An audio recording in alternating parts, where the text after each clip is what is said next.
Halo everybody, skill bahasa di sini. Mari kita belajar bahasa Inggris. Pada kesempatan kali ini kita akan belajar mengenai kunci 48 TOEFL structure. Position for adjective and adverb correctly. Nah, menempatkan kata sifat dan kata keterangan secara tepat. Kenapa? Karena di sini seringkali kita salah meletakkan antara si adjektif dan si adverb. Salah letak, keliru pasang ya. Jadi kebanyakan mereka berdua saling tertukar. Nah, pada kunci 48 di sini teman-teman, soal-soal kata sifat dan kata keterangan akan muncul dalam tes TOEFL dalam bentuk yang dibuat salah. Nah, ada dua bentuk kesalahan umum yang harus teman-teman berhati-hati terhadapnya ya. Yang pertama, posisi kata sifat dengan kata benda yang diterangkan dan posisi kata keterangan bersama objek. Nah, pertama, dalam bahasa Inggris dibenarkan menempatkan kata sifat sebelum kata benda yang diterangkannya. Jadi, intinya kita akan membentuk rangkaian adjektif non-phrase. Nah, di non-phrase itu ada adjektif dan noun. Bisa juga sebenarnya adverb, adjektif, noun. Nah, itu juga hati-hati ya, teman-teman. Karena apa? Karena si adverb itu bisa menerangkan si adjektif juga. Nah, sebenarnya sudah di-spill di kunci sebelumnya ya. Nah, namun dalam tes TOEFL, kalimat yang dibuat salah kemungkinan letak kata sifat berada setelah kata benda yang diterangkannya. Nah, biasanya letaknya. Contoh, the information important is on the first page. Nah, kayak gini dalam bahasa Indonesia memang benar ya. Informasi yang penting. Informasi itu translate-nya information, terus penting, important. Tapi dalam bahasa Inggris, kebanyakan translate-nya dibalik. Dari contoh ini teman-teman, kata sifat important seharusnya berada sebelum kata benda information karena important menerangkan si information. Jadi katanya bagaimana? The important information. Nah, kayak gitu ya. Jadi dahulukan si adjektifnya baru nolnya. Nah, rata-rata di soal TOEFL itu seperti ini, dibalik. Ada nggak yang adjektif di belakang bendanya ada? Kebanyakan yang akhirannya able, impossible, nah kayak gitu ya, able. Nah, itu bisa di belakang bendanya. Nah, rata-rata tapi dalam TOEFL kalau ada soal seperti ini pasti salah, harus dibalik. Nah, yang kedua, masalah kedua yang harus diperhatikan adalah posisi kata keterangan dengan objek dari kata kerjanya. Ketika sebuah kata kerja memiliki sebuah objek, sebuah kata keterangan menerangkan kata kerja seharusnya tidak berada antara si kata kerja dan objeknya. Jadi kebalik, harusnya objek dulu baru si kata keterangan ya. Contoh, he has taken recently as English course. Nah, kalimat ini pasti salah teman-teman. Dia baru-baru ini mengikuti kursus bahasa Inggris. Nah, recently-nya itu nggak boleh di sana. Kalau kita di depan taken malah benar. Ya, kalimat ini salah. Karena kata recently berada di antara kata kerja has taken dan objeknya. Jadi, kata kerja inti dan objek itu tidak bisa dipisah oleh si adverb time. Kecuali adverb of degree ya teman-teman, seperti kata sangat. Nah, itu masih boleh di depan benda karena nanti jatuhnya kan menjelaskan adjektif setelahnya. Tapi kalau ada under hitungan itu rata-rata si adverb di depannya itu pasti salah. Nah, gitu ya. Jadi untuk mengetahui posisi yang benar ada beberapa cara, yaitu yang pertama bisa dijadikan seperti ini. Recently, he has taken an English course. Itu benar. Atau He has recently taken an English course. Atau yang terakhir, pilihan terakhir, he has taken an English course recently. Jadi peletakannya jangan ditaruh antara verb, rangkaian verbnya dan objek. Tapi kalau di antara verb masih boleh, di depan verb boleh, atau di belakang objek. Intinya ingat-ingat saja SPOK, nah, atau subject, verb, object, adverb. Nah, pada contoh-contoh di atas ini kan ada banyak kemungkinan posisi yang benar dalam menempatkan kata keterangan. Teman-teman ingat bahwa kata keterangan yang menerangkan kata kerja tidak bisa berada di antara kata kerja dan objek. Jadi di antara verb dan objek tidak bisa, seperti contoh yang di atas. Nah, rumus kuncinya kalau adjektif, satu kata sifat posisinya berada sebelum kata benda yang diterangkannya. Ia tidak akan berada langsung setelah kata benda, tapi ada beberapa yang bisa tadi ya saya bilang. Nah, intinya polanya ada adjektif dulu baru kata bendanya, baru nonnya. Kalaupun di belakang noun berarti ada ibel-ibel. Nah, ingat-ingat saja itu ibel, ebel, itu rata-rata boleh di belakang benda. Nah, kalau adverb, kata keterangan dapat muncul dalam banyak posisi, tapi tidak boleh berada di antara kata kerja dan objek. Jadi bisa di depan kata sifat atau kata keterangan yang lain, atau di depan subjek verb. Nah, itu boleh ya, depan subjek verb. Di antara subjek dan verbnya boleh, atau di antara verbnya boleh juga. Tadi kan ada has recently taken, nah itu boleh, atau di belakang objek. Nah, seperti itu ya. Kalaupun di depan objek berarti pastikan dia adverb yang menjelaskan adjektif ya. Adverb yang menjelaskan adjektif baru ada noun di belakangnya, itu baru boleh. Adverb of apa? Adverb of degree seperti very, so, to. Nah, itu masih boleh setelah verb, terus adverb, adjektif, dan noun. Nah, selesai penjelasan dari rumus kunci 48, kita lanjutkan ke latihan kunci 48 tuple structure.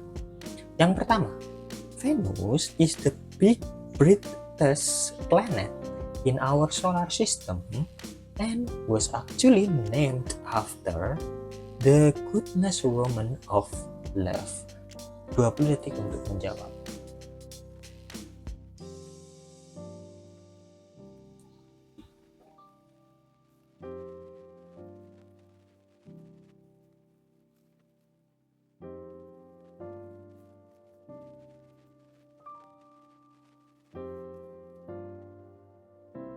Waktu habis. Di dalam kalimat ini adjektif Roman mengikuti benda setelah noun goodness. Nah, itu kurang tepat ya teman-teman. Goodness itu noun, ada s-nya. Goodness harusnya ya. Boleh nih. Goodness atau goodness boleh. Nah, si adjektif seharusnya kan digunakan sebelum noun yang diterangkannya. Jadi poin delta itu salah, harusnya jawabannya gimana? Yaitu dibalik, Roman goodness of love. Nah, itu boleh ya, Roman goodness of love. Nah, jadi itu terbalik. Kalau poin alpha itu adjektif, nggak masalah ya, menjelaskan planetnya. Nah, setelah verb is itu nggak apa-apa. Bravo itu adjektif, kepemilikan yang menunjukkan kepemilikan dari solar system. Sedangkan named after itu kan verb diikuti PP. Nah, itu nggak apa-apa ya. Jadi Alpha, Bravo, Charlie sudah benar, yang salah Delta, harusnya dibalik, Roman goodness. Number 2, a drop is a kind of soft fruit that has a hard stone symbol just like plums and ordinary cherries. 20 detik untuk menjawab.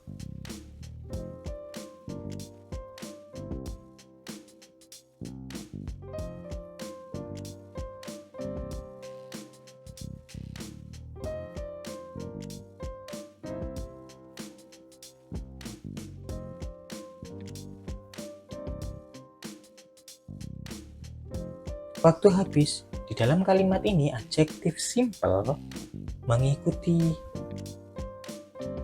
noun hardstone ya. Jadi berada setelah kata benda hardstone. Jadi kurang tepat. Stone itu kan bendanya. Jadi harusnya kita balik. Kenapa? Karena adjektif itu seharusnya datang sebelum noun yang diterangkannya. Jadi adjektif dulu baru nounnya. Jadi jawaban Bravo yang harus kita benahi harusnya simple hardstone, bukan hardstone simple.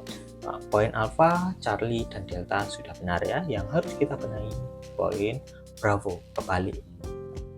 Bukan noun dan lalu adjektifnya, melainkan adjektifnya dulu baru nounnya.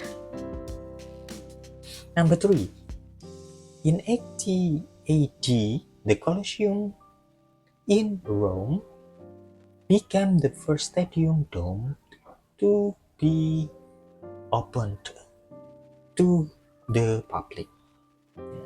20 detik untuk menjawab.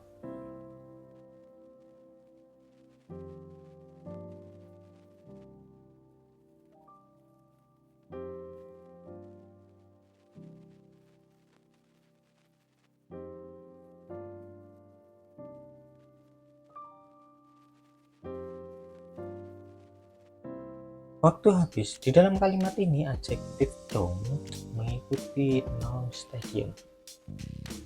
Padahal adjektif seharusnya datang sebelum noun yang diterangkannya. Jadi poin Charlie itu yang harus kita benahi, harusnya dome stadium, bukan stadium dome. Bisa nggak stadium dome? Bisa sebenarnya ya.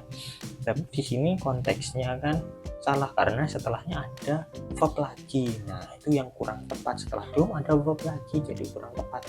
Jadi verb dome, nah verb 3 itu bisa jadi adjektif ya teman-teman, verb in juga.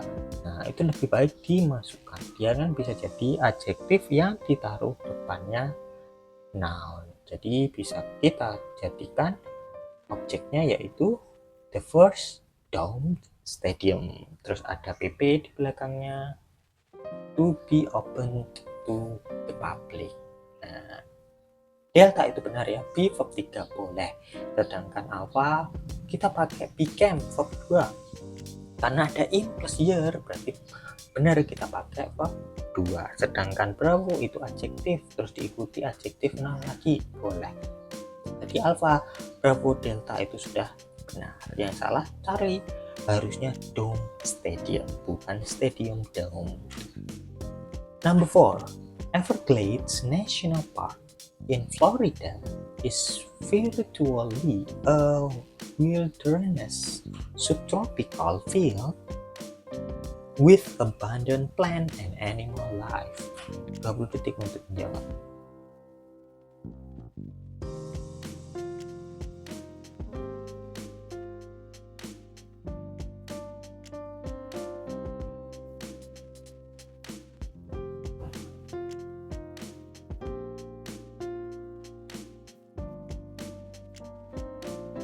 Waktu habis. Di dalam kalimat ini adjektif subtropical mengikuti noun wilderness. Jadi kebalik, wilderness ada ness itu rata-rata si noun ya teman-teman. Jadi tandai ada kata ness itu rata-rata noun. Sedangkan al itu rata-rata adjektif. Jadi ini kata tersebut terbalik. Harusnya adjektif dulu baru nounnya. Nah, kenapa? Karena adjektif harusnya yang datang sebelum noun yang dijelaskannya. Jadi letaknya adjektif dulu baru nounnya.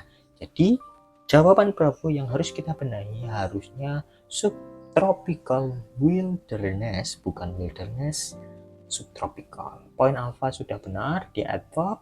Nah, seperti ini boleh ya. Terus ada noun di belakangnya. Kan ada yang tadi ya. Virtually is virtually a bla bla bla. Nah, jadi boleh. Untuk si dia memisahkan verb dan objeknya, bukan ya. Di sini dia jatuhnya kan adverb of manner, bisa adverb of frekuensi. Nah, biasanya bisa ya, karena verbnya kan verb linking verb. Nah, jadi nggak masalah kecuali ditaruh sana. Sedangkan Charlie itu verbnya verb 3, jadi nggak masalah, malahannya verb palsu dia. Nah, jatuhnya kan setelah noun bukan manusia. Kebanyakan kita bentuk pasif, apalagi di belakangnya memang PP with bla bla bla. Abandon itu adjektif menjelaskan plan. Jadi poin Alpha, Charlie, dan Delta sudah benar. Yang Bravo yang salah, kebalik, harusnya subtropical wilderness. Number 5. The US Mint makes frequently coin from cheap alloys that are worth far less than the value stamped on them. 20 detik untuk menjawab.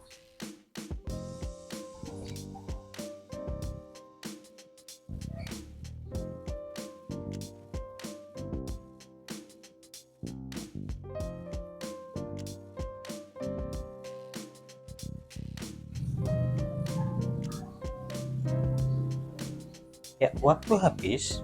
Di dalam kalimat ini ada adverb frequently, ya, berada di antara verb makes dan objek dari verb coins. Nah, yang ini baru salah teman-teman, frequently-nya kan ada verb makes terus frequently coins. Nah, itu tidak boleh diletakkan di sana.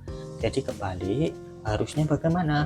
Harusnya adverb-nya dulu baru si verb. Jadi adverb tidak boleh diletakkan antara verb dan objeknya. Jadi taruh dulu saja verbnya, adverbnya baru verbnya baru objek kalau ada objeknya. Tapi kalau nggak ada objek boleh-boleh saja.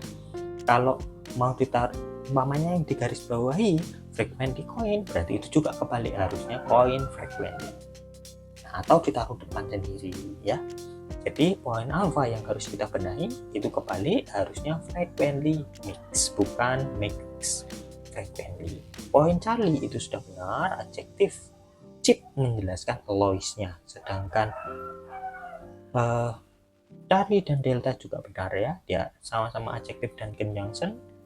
Untuk farless itu kan tingkat perbandingan. Jadi yang salah alpha itu kebalik, harusnya frequently mix. Number 6. The swirling wings of a tornado can reach quickly speeds close to 300 miles per hour. 20 detik untuk menjawab.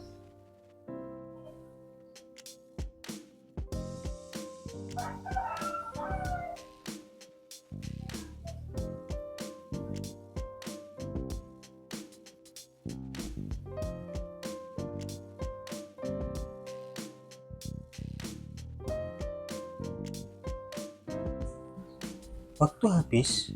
Di dalam kalimat ini adverb quickly berada di antara verb reach dan objek dari verb speeds.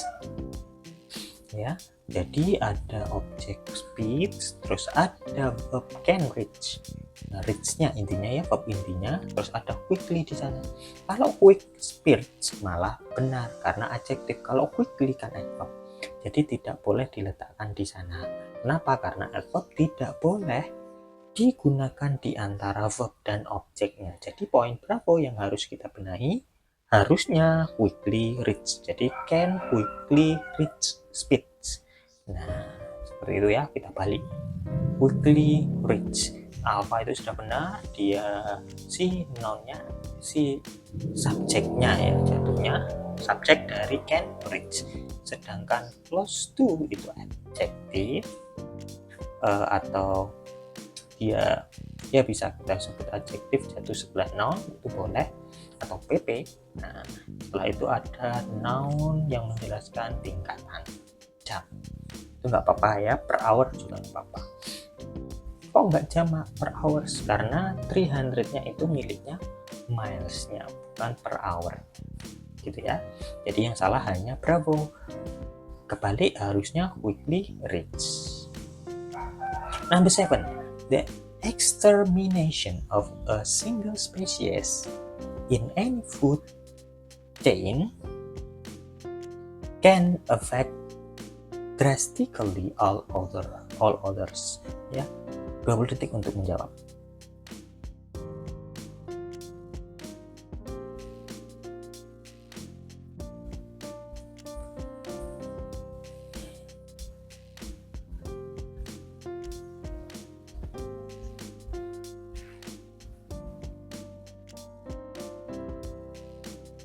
Waktu habis di dalam kalimat ini, verb drastically berada di antara verb effect dan objek dari verb all others.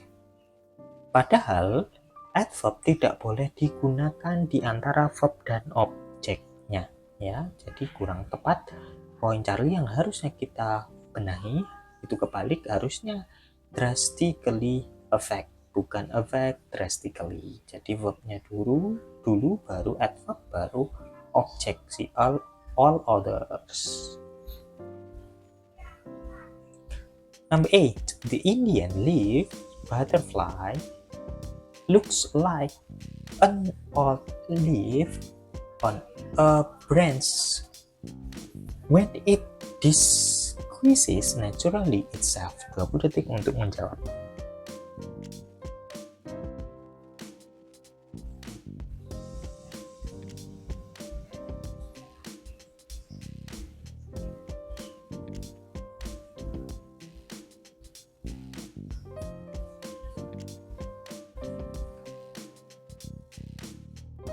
Waktu habis.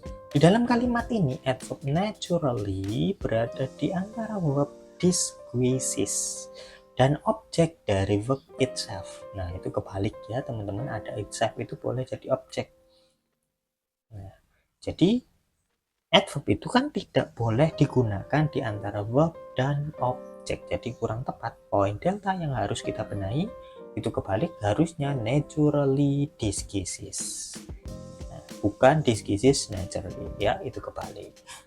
Karena ada conjunction verb, conjunction subject, yaitu when dan it, poin Charlie. Nah, setelah itu ada verb terus adverb object. Nah, itu kurang tepat. Jadi dibalik saja, lebih baik adverb verb object. Nah, poin alpha itu si adjektif Indian menjelaskan butterfly. Nah, sedangkan si looks like itu kan verb, ya, verb pertama diikuti adjektif. Nah, itu satu rangkaian kok, sudahan teman-teman, look dan like, look like. Nah, terlihat seperti. Tidak benar ya, yang salah hanya delta, itu kebalik, harusnya naturally disguises. Thanks for watching.